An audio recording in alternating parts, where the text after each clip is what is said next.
experimentar. Então, essa é a primeira parte do que eu falei, resumidamente, foi isso, que João trouxe muitas metáforas sobre Cristo para apresentar ele, João Batista, né? Só para fazer o adendo aqui, João, tem o Evangelho de João, o discípulo e apóstolo, mas ele está falando aqui sobre João Batista apresentando Jesus. Então, ele usa essas metáforas para tentar fazer as pessoas entenderem um pouquinho do que é experimentar. E aí, fazendo já um parênteses aqui, trazendo para o nosso mundo atual. Irmãos, a gente pode pegar muitas teorias, ouvir muitos pregadores bons, eloquentes, ou até ouvir nosso irmão Dantas falando aqui, né, os estudos que ele traz para a gente aqui, que são valiosíssimos. Mas muitas das vezes a gente não vai conseguir experimentar a mesma coisa que ele experimenta na vida dele. Porque isso é uma coisa individual. Jesus, ele quer se apresentar para cada um de nós de maneira individual. E aí, voltando no que o nosso irmão Rodrigo falou aqui, não tem ninguém aqui que seja melhor ou pior para poder trazer a palavra de Deus. Na verdade, todos aqui estamos numa condição de total dependência. E nessa dependência, nessa fragilidade, nesse pecado, Deus trabalhando na vida de cada um, ele vai trazer experiências diferentes na vida de cada um. E essas experiências é que tem que ser trazidas aqui. Então, por que Deus falou muito comigo ali para eu trazer isso para os irmãos na introdução? Porque isso foi uma experiência que eu tive com Deus. Isso toda hora volta na minha cabeça. Toda hora. Principalmente quando tem algum caso de morte. De pessoa jovem, então acende assim, ó, aquela luz vermelha. Caramba, o que você tem feito? O que você tem feito? Você tem olhado para a palavra? Você tem olhado para o Evangelho? Você tem olhado para o seu irmão? Para a sua família? Então, isso é experiência. Eu jamais vou conseguir passar a sensação que eu tive no dia que eu soube da morte do meu amigo para vocês. Vocês não vão conseguir saber o quão angustiado, quão triste eu fiquei. Nem nós vamos conseguir alcançar a tristeza que o nosso irmão Dantas está tendo lá. Mas ele pode passar para a gente essa experiência, para que a gente possa abrir nosso coração, para que a gente possa se quebrantar e viver experiências com Deus, por meio de Cristo. Então, esse foi o apanhado da primeira parte de João, até o 18, que eu comentei aqui com os irmãos. E aí, entrando no 19, eu queria já iniciar com duas perguntas. Pode ler de novo para mim, por favor, aqui no... o 19... o 19, só o 19, por favor. E este é o testemunho de João, quando os judeus enviaram de Jerusalém sacerdotes e levitas para o interrogarem: quem és tu? Então essa pergunta ficou martelando na minha cabeça quando eu li essa passagem. Quem és tu? João, ele estava se apresentando ali, ele mesmo fala, né? Mais à frente ele vai falar, ele não era Elias, ele não era o Messias, ele mesmo diz que não era o profeta que Moisés tinha falado, ou seja, ele não era ninguém especial, ele não era ninguém esperado, ninguém que estava sob o holofote. Na verdade, ele era apenas uma testemunha. Ele estava falando ali de um testemunho. Então, voltando à palavra inicial, testemunho tem a ver com experiência, tem a ver com vivência, com relacionamento. Como nós vamos testemunhar, falar de coisas que nós vivemos se nós não estamos experimentando? Quando nós abrimos nossa boca, nós só vamos falar daquilo que nós experimentamos. Se nós estamos experimentando coisas fúteis, vamos falar de coisas fúteis. Se nós estamos experimentando o Evangelho, nós vamos falar do Evangelho. Não estou falando aqui que nós não podemos, a gente sempre entra naquela questão do legalismo, né? São os amigos. Então eu só tenho que ficar na Bíblia o dia inteiro? De preferência, mas... Não, irmão, mas assim, tudo que nós formos experimentar, nós temos que experimentar a luz do Evangelho. Como o irmão Dantas fala muito isso, você vai assistir um filme, você tem que assistir com o filtro do Evangelho. Você vai conversar com alguém, você tem que conversar tentando levar o Evangelho de alguma forma para ele. Seja falando de finanças, de criação de filhos, de política, qualquer assunto. Porque o Evangelho é a base de tudo para nós. Assim como o Islã é a base de tudo para o muçulmano. Lá eles não diferenciam. Não, aqui eu sou militar, aqui eu me comporto de tal forma, aqui eu faço tal coisa, lá na mesquita eu sou muçulmano. Não, ele é muçulmano 24 horas por dia. E a lei deles é a Sharia e vai ser a Sharia em qualquer lugar do planeta, até debaixo d'água. Pode vir o governo que for para tentar impor alguma coisa no país deles que não vai conseguir. O que a Sharia para eles manda acima de qualquer constituição. E nós aqui no Brasil? Quem é que está mandando na nossa casa? É a política ou é a Bíblia? É uma coisa para a gente pensar. Então eu faço essa pergunta para os irmãos, assim como os sacerdotes e os levitas fizeram para João Batista. Quem és tu? Quem é você, irmão? Quem és tu perante Deus? E essa pergunta eu não faço para o Gomes, esposo da Rayane, o Gomes Sargento. Eu faço para a alma que tem aqui dentro de cada um. A alma do Rodrigo, a alma da Celine, a alma da Fabiana, a alma da Gabriela, do Joyce, do Henry, do Pierre. Quem és tu? Que alma é essa que está aí dentro? O que você tem feito, espiritualmente falando? Ou você só tem se prendido ao mundo material? A alma para você é só uma ideia, é só uma abstração. O mundo espiritual para nós tem que ser tão concreto quanto o mundo físico. E isso depende de experiência, depende de buscar, de oração, jejum, palavra, de chorar com o irmão. E a primeira pergunta foi essa. E a segunda pergunta: e quem é Jesus para você? Essa para mim são as duas principais perguntas desse texto, do 19 ao 27. Quem é João Batista e quem é Jesus? Porque ao longo de todo o evangelho de João, é Jesus tentando se apresentar. Jesus tentando fazer as pessoas entenderem, e ele sabia quem ia entender e quem não ia, ele mesmo fala, que aquele que fosse ovelha, ele ia ouvir a voz do bom pastor. Então ele sabia que não estava no nível do intelecto, era no nível espiritual. Mas ele estava o tempo todo tentando se apresentar como o Cristo, aquele que veio para salvar, aquele que veio para morrer pelos nossos pecados. E ele foi rejeitado. Então agora vamos lá para Isaías 40. Foi a Joyce, né? Isaías 40, do 1 ao 8, Joyce. Por gentileza. Consolai o meu povo, diz o vosso Deus. Falai ao coração de Jerusalém, bradai-lhe que já é findo o tempo da sua milícia, que a sua iniquidade está perdoada e que já recebeu em dobro das mãos do Senhor por todos os seus pecados. Vós do que clama no deserto, preparai o caminho do Senhor, endireitai no ermo vereda a nosso Deus. Todo vale será aterrado, e nivelados todos os montes e outeiros. O que é tortuoso será retificado, e os lugares escabrosos aplanados. Agora do Senhor se manifestará, e toda a carne haverá, pois a boca do Senhor disse. Uma voz diz, clama, e alguém pergunta, que hei de clamar? Toda a carne é erva, e toda a sua glória como a flor da erva. Seca-se a erva, e caem as flores, soprando nelas o hálito do Senhor. Na verdade, o povo é erva.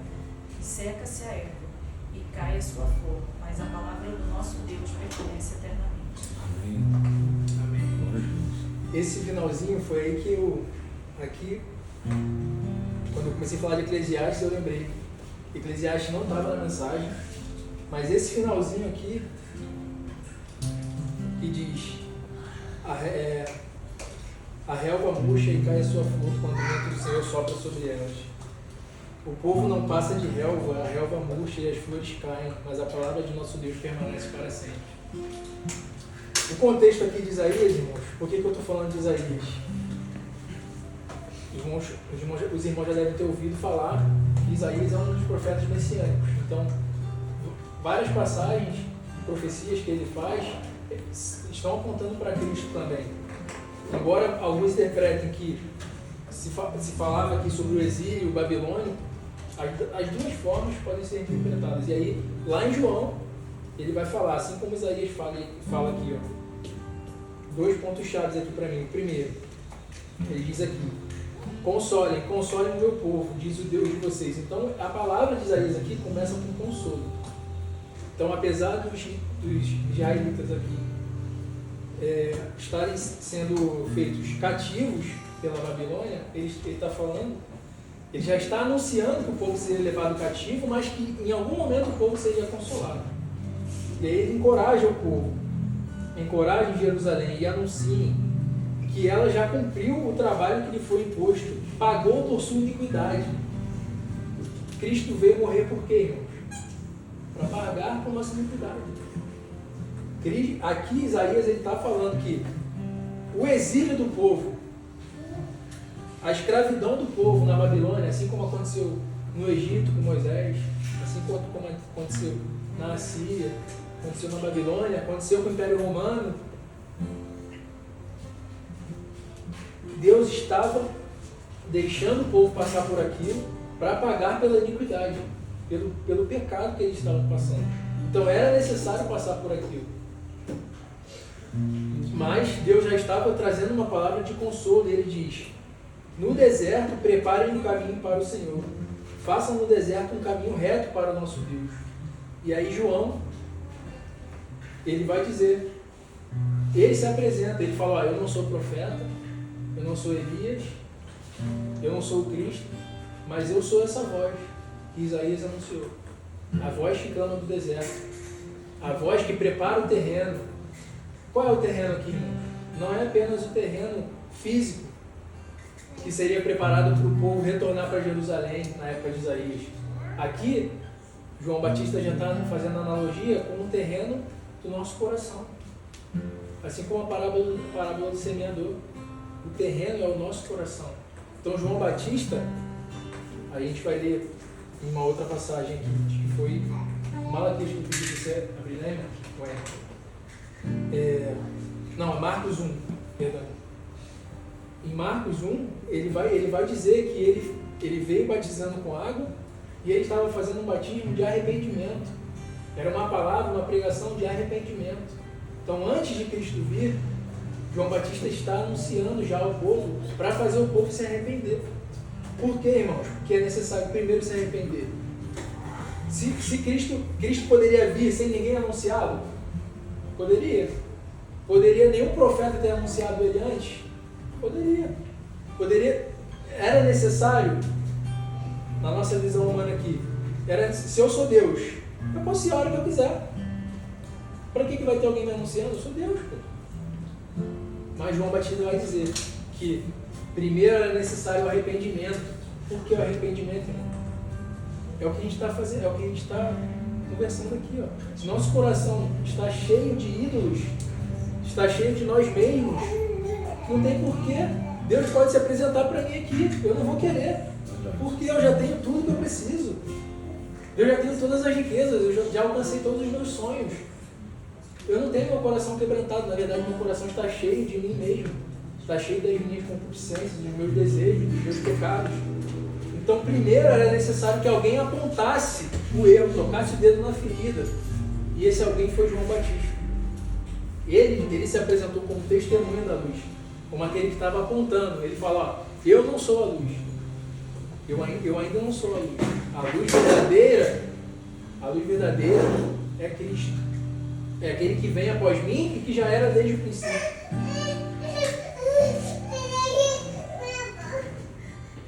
Então, uma outra coisa. Em todos esses momentos de exílio, nós percebemos que tem uma figura aí, que sempre aparece, que é o deserto. No Egito, apareceu o deserto. Aqui em Isaías, aparece o deserto. E quando Jesus vem, milhares de anos depois, de novo João Batista diz que ele é a voz que vem do deserto. Por que Deus está tão preocupado em se apresentar assim, como alguém que vem do deserto? Já pararam para pensar nisso? Aí a gente entra no que o irmão Dantas falando. E nós, infelizmente ou felizmente, nós nos achegamos mais perto de Deus quando nós estamos no deserto. Quando nós conseguimos aquele carro que a gente queria, o carro, a moto, a viagem, os filhos, por que não?